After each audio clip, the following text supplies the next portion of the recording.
Voici maintenant Crime Story, les rendez-vous d'Alfred Hitchcock racontés par Serge Sauvian. Aujourd'hui, n'oubliez pas les gants de Caroline Adams.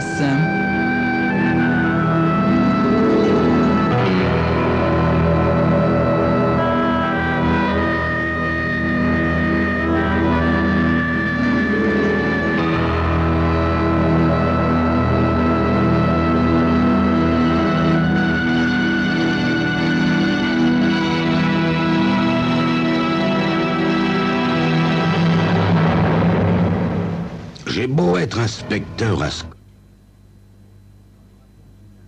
Fanny, mon épouse, j'ai l'impression que Sherlock Holmes, c'est elle, et que moi, je suis ce bon docteur Watson. Pour Fanny, les choses ne sont jamais aussi simples qu'il n'y paraît. Le moindre indice évoque immédiatement l'effleurement d'un énorme iceberg dans la noirceur de l'âme humaine. Fanny n'a de cesse de réagencer chaque détail jusqu'à obtenir le jour nouveau qui lui convient. Je dois avouer qu'à maintes reprises, Fanny m'a rendu de véritables services, même si cela n'est pour elle qu'un jeu intellectuel de moindre importance que ces parties d'échecs qu'elle dispute avec Ben, son ordinateur. Tenez, prenons l'affaire Etherley. Je n'ai eu qu'à lui dire une simple affaire de routine pour qu'elle dresse aussitôt la tête et mette Ben en stand-by. Qu'est-ce que tu appelles routine, Herbert? Dès cet instant, j'ai su que les choses n'en resteraient pas là. La routine d'un meurtre suivi d'un suicide, chérie. 9 fois sur 10, il s'agit d'un pacte entre deux êtres désespérés. 9 fois sur 10 est une expression qui n'existe pas pour Fanny. Je devrais le savoir après tout ce temps passé à ses côtés, n'est-ce pas? Oui, fait-elle rêveusement. Oui. Et quel est le mobile, Herbert? Je remue sur mon siège. C'est toujours comme ça que ça commence. Par des questions pénétrantes, apparemment enfantines. Mais comment veux-tu que je le sache, ma chérie? Ils n'ont pas laissé de notice explicative et les morts ne parlent pas. Donc, Herbert, meurtre et suicide ne sont que des suppositions. Là, ma chérie, ils étaient tendus tous les deux sur le plancher de la bibliothèque, tués par la même arme, et ce revolver était près de la main droite de Charles Etherley. Un drame passionnel? Non, même pas, ma chérie. Charles et Hélène Etherley étaient frères et sœurs. S'agit-il d'Hélène Etherley, la collègue de mon amie Sandra, qui est professeure au collège Saint-Andrew? Me demande-t-elle en pâlissant légèrement. Je hoche la tête. Oh mon Dieu, la pauvre. Puis, après quelques instants passés à contempler son échiquier, elle était très riche, n'est-ce pas? Oui, Hélène et Charles Etherley ont été recueillis par leur tante à la mort accidentelle de leurs parents. Madame veuve Winston Etherley est une des plus grosses fortunes de Londres. Si elle avait été, elle, la victime, nous aurions eu un mobile en or, si j'ose m'exprimer ainsi. Mais dans ce cas, il lui faudrait plusieurs vies pour venir à bout des millions de livres qu'elle possède. Pas d'autres héritiers? Des œuvres de charité qu'il serait du dernier mauvais goût de suspecter. Tu ne crois pas, ma douce? Tu as raison, Herbert. Quant à Charles et Hélène, ils avaient tout à gagner en vivant le plus vieux possible, dit-elle en rebranchant Ben, son partenaire électronique. Comme à chaque fois que Fanny met son grain de sel, je passe une nuit agitée. Le lendemain, je vais trouver l'inspecteur-chef Ludwig à la première heure. Rien de neuf sur l'affaire Etherley, monsieur. Les vérifications et les interrogatoires sont terminés, comme vous le savez. Charles portait des gants, donc aucune empreinte sur l'arme du crime. Il ne manque que le rapport de l'autopsie. C'était leur soirée de congé. Il n'y avait que Cathy, la vieille cuisinière, à moitié sourde. Et comme Charles portait encore son pardessus et ses gants, on peut supposer qu'il s'est servi de son revolver juste en rentrant. Mais bon sang, monsieur, je n'arrive pas à comprendre pourquoi. Il y a des années que je suis au Yard et je me pose encore ce genre de questions. Je devrais pourtant savoir combien l'âme humaine est imprévisible. Si vous n'y voyez pas d'inconvénient, monsieur, j'aimerais poser encore quelques questions à Madame Etherley. La maison des Etterley est un imposant hôtel particulier situé non loin de Hyde Park, un des derniers vestiges de l'Empire victorien. Une servante répond à mon coup de sonnette et me conduit dans un salon d'hiver où m'attend Madame Veuve Etterley. « Inspecteur, prenez la peine d'entrer, » me dit-elle en m'invitant d'un geste de la main. Je la prie de m'excuser de cette intrusion, mais elle a un geste bref. « Si je puis vous être utile, inspecteur, prenez place. » Oui, il reste un point qui me contrarie, madame. Vous voulez sans doute parler du mobile, c'est bien ça? Sa perspicacité me surprend. Mais c'est qu'on ne connaît pas toujours le mobile d'un suicide, mais... Enfin, je pense qu'il ne serait pas vain d'avoir une idée de ce qui a pu provoquer ce drame absurde. Une simple conjecture serait la bienvenue, madame. Elle se tait et me dévisage un moment, les mains croisées sur les genoux, exactement comme si elle me jaugeait. Puis, prenant une décision, elle redresse la tête. Je vais être franche avec vous, inspecteur. Je n'ai pas dit toute la vérité au jeune inspecteur qui m'a interrogé. Je lui ai laissé croire que je ne savais rien en restant très évasive. Ah, fais-je, en regrettant sincèrement que Fanny ne fût pas là. S'agit-il d'un fait important, madame? Important et abject, inspecteur. Scandaleux.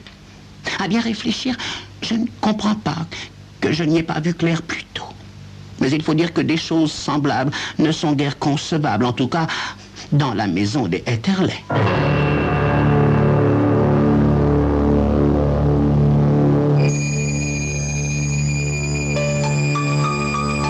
Si ça continue, je vais proposer à l'inspecteur en chef Ludwig de prendre Fanny à ma place au yard. Le problème est que je suis médiocre aux échecs. Que pourrais-je alors faire pour tuer le temps? Comme vous le verrez dans quelques instants, Fanny a, une fois de plus, levé un fameux lièvre, comme on dit.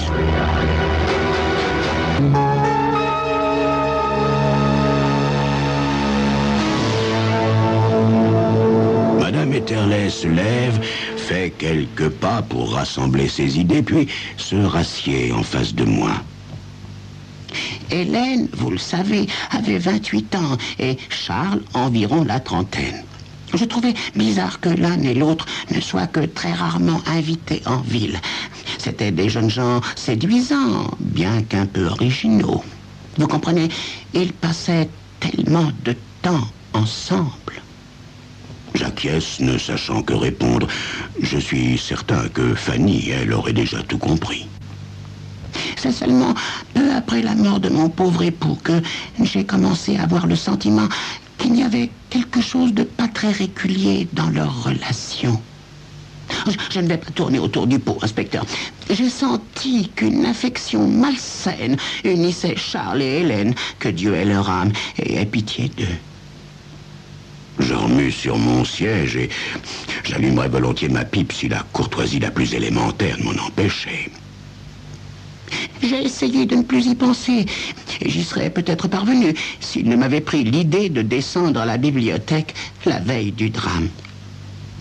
À mes yeux, inspecteur, ce que je vais vous dire est aussi épouvantable que le drame lui-même. Il était environ 10 heures du soir et, m'apercevant que je n'avais plus rien à lire, je suis descendu à la bibliothèque en pantoufles et en robe de chambre. J'ai dû les prendre par surprise. Ils étaient en train de s'embrasser, inspecteur. Oui, de s'embrasser, mais pas comme un frère et une sœur. Elle s'interrompt lentement pour reprendre contrôle d'elle-même. Ils ne m'ont pas vu tout de suite, et mon premier réflexe était de partir aussi discrètement que j'étais entré, mais un courant d'air a décidé à ma place. La porte a claqué dans mon dos. Ils se sont séparés brusquement avec un tel air de culpabilité, de confusion, d'horreur. Oh, je n'oublierai jamais leur visage. Jamais. Et est-ce qu'ils ont dit quelque chose, madame? Non. D'ailleurs, je suis parti immédiatement. Et je ne les ai revus ni l'un ni l'autre avant de les retrouver unis par la mort. Je hoche lentement la tête. voilà qui offre un sacré mobile, fais-je machinalement. Excusez-moi d'être aussi professionnel, madame. Ça m'a échappé. Oh, ne vous excusez pas, inspecteur. Finalement, voyez-vous, je pense que tout est mieux ainsi. De retour à mon bureau, une surprise pour le moins désagréable m'attend. Le rapport d'autopsie révèle qu'Hélène est bien morte par balle, mais précise qu'elle était enceinte de 2 mois. Comme je m'y attendais, Fanny est fascinée par les nouveaux éléments de l'enquête. Je crois que je vais inviter Sandra à déjeuner demain, Herbert. En tant qu'ancienne collègue d'Hélène, je suis certaine qu'elle m'apprendra quelques petites choses. Elle me sourit malicieusement et retourne me tromper avec Ben, son ordinateur champion d'échecs. Si un jour je devais divorcer d'avec Fanny, j'invoquerais le motif de torture mentale. En effet, le moindre de ces sous-entendus m'assure une nuit blanche. Bref, le lendemain, à 16h, Fanny fait irruption dans mon bureau. Je sursaute car c'est bien la première fois qu'elle me rend visite à mon lieu de travail. Fanny, j'espère que tu n'as pas encore classé le dossier Etterley, me lance-t-elle ex abrupto. Bon, quoi de neuf après ce dîner, fais-je du ton le plus neutre que je peux. Oh, des tas de choses, Herbert. Dans ce cas, vas-y, ma chérie, vas-y. Tout d'abord, Sandra m'a assuré qu'Hélène était une femme très bien et qu'elle avait une raison parfaitement légitime d'être enceinte. Elle était mariée. Mariée? Avec qui? Herbert, me lance-t-elle comme si j'étais le dernier des irresponsables, ce qui est peut-être le cas. Elle était mariée secrètement avec... Secrètement? Mais laisse-moi poursuivre. Mariée secrètement, donc, avec un certain John Hamilton, qui était son collègue au collège Saint-Andrew. Mais pourquoi secrètement, ma chérie? Parce que le règlement de ce collège interdit aux couples de travailler ensemble. Ils se sont mariés dans le comté voisin et Hélène cherchait discrètement un autre poste. Il n'avait rien dit à personne, pas même à Charles ni à la tante.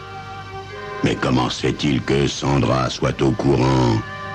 John Hamilton a eu besoin de se confier à quelqu'un quand il a appris le drame. Il lui a tout raconté. Le pauvre, il était si effondré. Oui, il aurait pu aussi se confier à la police, fais-je avec humeur. Il a dit qu'il ne voyait rien à y gagner qu'une intrusion dans son propre chagrin, sans parler de tous les embarras administratifs que la nouvelle lui aurait valu. Ah, l'imbécile, il y a eu meurtre quand même. Cet homme souffre terriblement, Herbert. Ouais, j'aimerais néanmoins avoir une petite conversation avec lui, souffrance ou pas.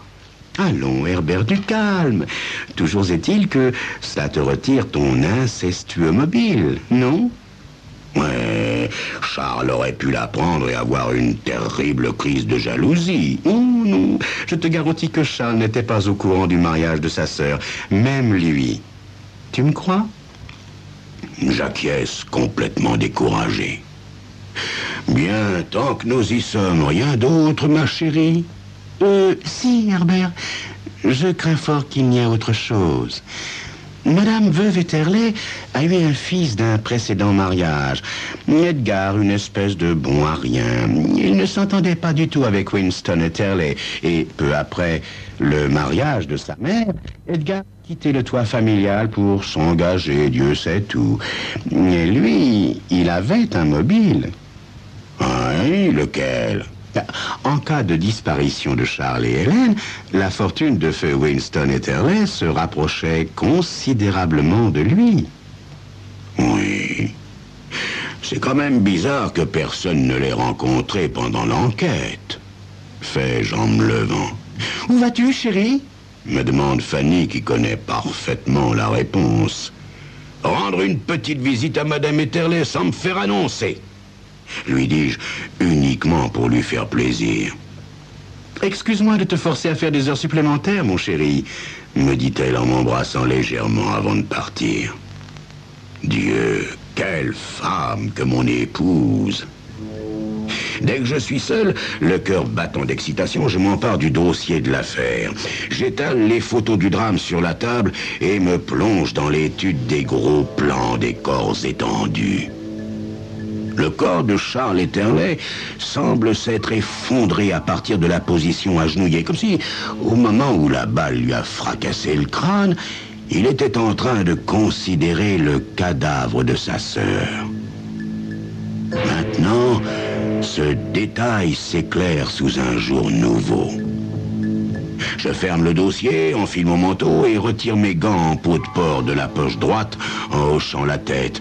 Il devrait parfaitement faire l'affaire.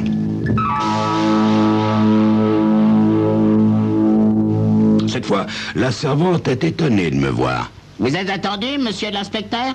Non, je ne pense pas. Dites simplement à Madame Etterley que j'aimerais la voir de toute urgence. La servante s'en va frapper, cette fois à la porte de la bibliothèque. Un des battants s'entr'ouvre et une voix d'homme demande « Qu'est-ce que c'est ?» Elle transmet le message, attend quelques instants, puis la porte livre passage à un homme imposant qui sort rapidement en évitant désespérément mon regard. Madame Etterley est installée dans un grand fauteuil, un pied posé sur un tabouret. J'espère que je ne vous dérange pas, madame. Me déranger, inspecteur, pas du tout. Prenez la peine d'entrer. C'est bien votre fils qui vient de sortir? Demandai-je en m'approchant d'elle. Son expression ne change pas. Oui, en effet, c'est bien mon fils Edgar. Asseyez-vous, inspecteur. Il est de passage, madame? Oui, il a fait escale. Il est venu me rendre visite. Escale? Quand? Ce matin ou il y a une semaine? Elle se dresse d'un bond. Inspecteur, si vous suggérez un seul instant qu'Edgar... Edgar est fort bien placé pour remplacer Hélène et Charles comme héritier des biens de Winston Etterley après votre mort, me semble-t-il, chère madame. Ces deux-là, hors du circuit, c'était à sa propre mère de faire le choix. N'est-il pas vrai, madame Etterley?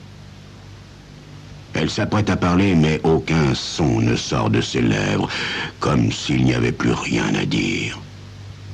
Je me lève et sors mes gants de ma poche pour les enfiler lentement, maladroitement. Difficile de placer ses doigts correctement du premier coup. Madame Etterley m'observe, figée, pétrifiée, devrais-je dire. De la main gauche, je tiraille le gant, mais les doigts de la main droite restent inertes, comme privés de vie. Ça n'a pas été facile, n'est-ce pas, madame? Madame Etterley a enfoui son visage dans ses mains et tremble sans parvenir à se contrôler. Edgar n'est pour rien là-dedans, inspecteur. Pour rien du tout. Croyez-moi, pour rien du tout. Pour rien du tout. Je vous crois, madame. Je vous crois. Si ça avait été le cas, il aurait trouvé un moyen moins compliqué pour régler le problème des empreintes digitales. Voyez-vous, madame, lorsque j'ai regardé la main gantée de Charles sur la photographie, je me suis demandé pourquoi elle avait une si drôle d'allure. Vous avez certainement eu beaucoup de mal à enfiler des gants à ce pauvre Charles, déjà mort. Beaucoup plus de mal qu'à lui mettre le revolver dans la main. Je me trompe, madame Etterley?